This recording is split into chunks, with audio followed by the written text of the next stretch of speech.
Sir सबसे पहले तो हम ये देख रहे हैं कि आप जैसे कि ये बैनर देख रहे हैं चलो निगम की ओर, तो ऐसी क्या जरूरत आन पड़ी कि इन कॉलोनी वासियों को जो काफी लंबे समय से 20-25 सालों से आराम से जयपुर में रह रहे हैं, इन्हें निगम की ओर भागना पड़ रहा है। सर हम आपसे जानना चाहेंगे कि ऐसी क्या बात हुई है कि इस तरीके से धरना प्रदर्शन देना पड़ रहा है। सर हमारा तो ये कि सारी मूलभूत सुविधाएं छीन दी गई। अब हाथों से लेकर के कालवाड़ तक सारे अभी 400 कॉलोनी है, इनको ग्रामीण में डाल दिया गया है। ग्रामीण में डालने से अब हम किसके पास जाएं? विकास का काम 400 कॉलोनियों में सरकार कहती है कि आप ग्रामीण में हो, ग्रामीण के पास जाते हैं, पंचायत कहती है कि हमारे पास इतना बजट नहीं है। और ये चारों तरफ से हम तो ऐसे हो गए कि इस देश के नागरिक ही नहीं है साहब। मेन बात तो ये है। ये देखिए जैसे कि आप देखेंगे व्यवहार हो गया कि एक मेन पॉइंट जो जयपुर को बताया गया है वो अजमेरी गेट से मात्र 15 किलोमीटर दूर के आसपास जो कॉलोनियां हैं, 15 से 20 किलोमीटर भी नहीं होगी, उन कॉलोनियों को अब जयपुर ग्रामीण में डाल दिया गया है। तो उसकी वजह से जो जयपुर में जो लोग बसे थे, सारी सुविधाओं के साथ बसे थे कि हमें जेडीए की, निगम की सभी सुविधाएं मिलेंगी, अब अचानक से उन्हें जब पता पड़ रहा है कि हम ग्रामीण परिवेश में चले गए और ग्रामीण में सरपंच के पास, प्रधान के पास जो बजट होते हैं वो अमूमन छोटे बजट होते हैं, तो अब उस स्तर पर ये शहरी आवास में बसी हुई कॉलोनियां कैसे सर्वाइव कर पाएंगी। तो क्या क्या तकलीफें, जो मूलभूत तकलीफें आपको आनी शुरू हो चुकी है, वो कुछ बताना चाहेंगे। हमारी सभी कॉलोनियों के अंदर जो मूलभूत सुविधाएं, सीवर लाइन है, रोड लाइट है, पार्क डेवलपमेंट है, चिकित्सा व्यवस्था है, एक भी हॉस्पिटल नहीं है। कोई भी भारी बीमारी हुई तो उसके लिए कोई व्यवस्था नहीं है। दूसरी, सीवर लाइन जेडीए देख नहीं रहा, बाकी किसी के पास इतना बजट है नहीं 400 कॉलोनियों के पास। अब ये सुविधाएं ये तो अभी आने लग गई। और ये रोड जो यहाँ से यहाँ तक बनी हुई है, कल के न्यूज़पेपर में आपने पढ़ा हो कि 4 घंटे जाम में लगा रहा, ये अभी से ही नजर आने लग गई। और बिजली के बिल की संख्या से काउंटिंग करिए, वोटर लिस्ट के आइडिया से ये नेता और सरकार काउंटिंग ना करे कि हमारी संख्या यहाँ पे कितनी है। 400 कॉलोनियों में संख्या बहुत है। वो नेताओं के पास जाते हैं तो वो कहते हैं कि आपके वोट नहीं है, और बिजली के बिलों से वो मूल्यांकन करे और वोट भी जुड़ जाएंगे। लेकिन आने वाले टाइम पे अगर ये जयपुर इसमें नहीं दिया हमको नगर निगम में, तो ये चुनाव के नजदीक हम 400 कॉलोनियों के बाहर गेट पे पहरेदार लगा देंगे। किसी के नेताओं को एंट्री होना मुश्किल हो जाएगा, झंडे भी दिखाए जाएंगे, बहिष्कार भी किया जाएगा और विरोध भी किया जाएगा। शांति तरीके से किया जाएगा, कानून के दायरे में रह करके किया जाएगा। कानून को हाथ में नहीं लेंगे, न कोई सरकारी संपत्ति को नुकसान पहुंचाएंगे। इस तरह का काम हम नहीं करेंगे, लेकिन अंदर ही अंदर हम इनको चोट जरूर पहुंचाएंगे।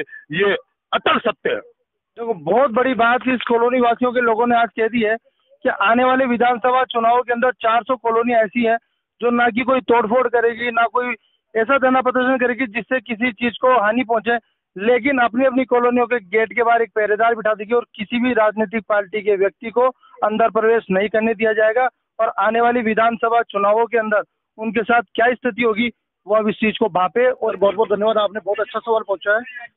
मैं मेरा परिचय दे दूं, मैं सुरेंद्र सिंह मेश्वास जिला पार्षद प्रतिनिधि हूं, जिसमें जो मेरा वार्ड है पंचायत समिति का, वो जिला परिषद का वो 35 नंबर वार्ड है और उसमें लगभग 17 पंचायतें आती है। उसमें से 7 पंचायतें जोटड़ा विधानसभा की है और कम से कम 10 पंचायतें आमेर विधानसभा की है।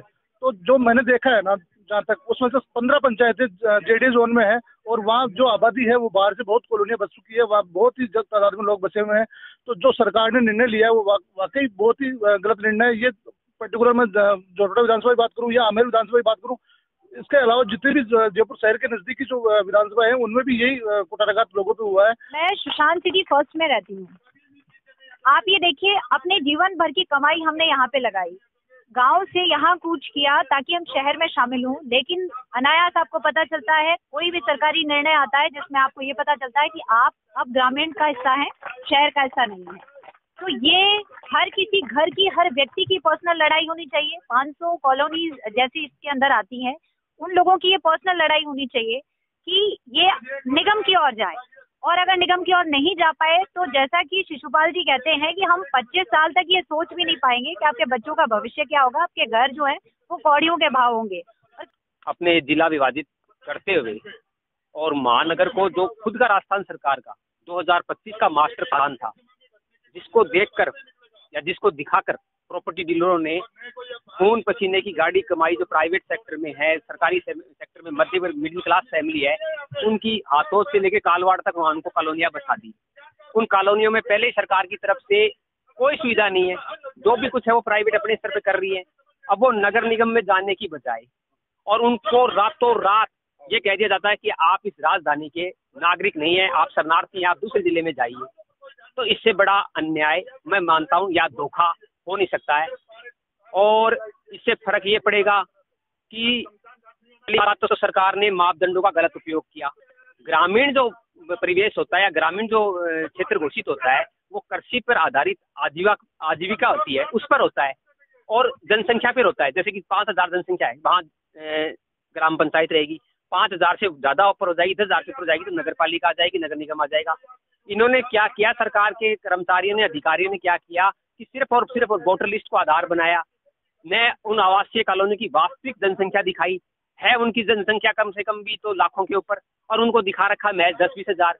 5 पंचायतों की जैसे कि हाथोज हुई, माचवा हुआ, निवारू हुई, ये क्या नाम है इसका, पितावास हुई, इनकी संख्या दिखा रखी है मात्र 20,000, जबकि इनमें है 2 लाख से ज्यादा।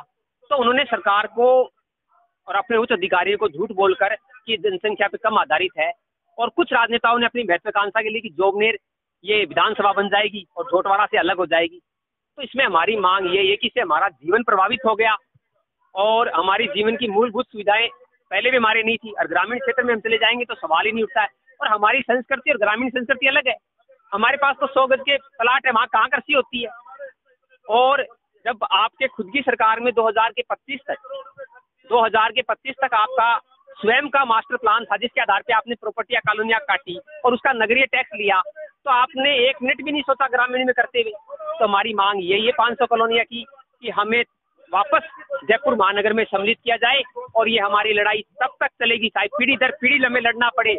हम जयपुर की राजधानी के सदस्य वो नागरिक बन के रहेंगे और हम अपनी मूलभूत सुविधाएं लेके रहेंगे। धन्यवाद। हमारे साथ में इस समय जो इस कॉलोनी की जो महिला है, 400 कॉलोनी है, काफी महिलाएं भी आई है, तो महिलाएं हमारे साथ में है। तो हम जानना चाहेंगे कि जो मूलभूत समस्याएं महिलाओं को अधिक होती है, और आप इस धरने प्रदर्शन की स्थल पर बैठे हैं, तो क्या लग रहा है कि आपकी जो मांगे हैं वो कब तक पूर्ण हो सकती है? कुछ विश्वास है आपको? इसके अंदर सबसे ज्यादा समस्या तो यही है कि हम लोग सब एक होके साथ देंगे तब भी हो पाएगा। ऐसे 2-4 लोगों से ये काम नहीं बनने वाला। जो भी 400-500 कॉलोनियां अपनी है, तो एकजुट होके एक आवाज उठाएंगे तभी ये काम बनेगा। और हम उम्मीद लेके चलेंगे कि आगे चल के ये समस्या अपनी हल होगी। इसके लिए हम सबको इकट्ठा होके ये काम करना पड़ेगा।